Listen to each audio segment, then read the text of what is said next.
So ngayong araw mga kabarkada ay babalik tayo sa Mines View. Talaga, Charmin, paki. Ay, psst, hoy, bad yun ha. Magtataksi tayo pabalik ng Mines View. Wala kasing dumadaan na jeep dito, kaya nagtaksi na lang kami. Ganun ba?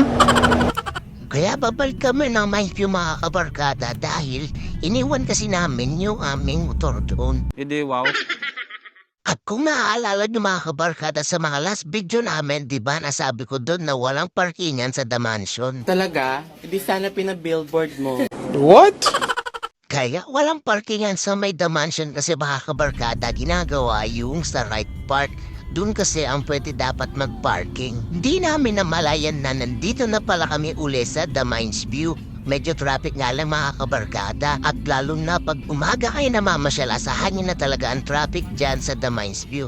At ayan mga kabarkada, nagbayad na kami kasi bababa na kami. Baka kasi sa paghihintay namin sa haba ng traffic, matagdagan pa yung metro namin. Joke lang po.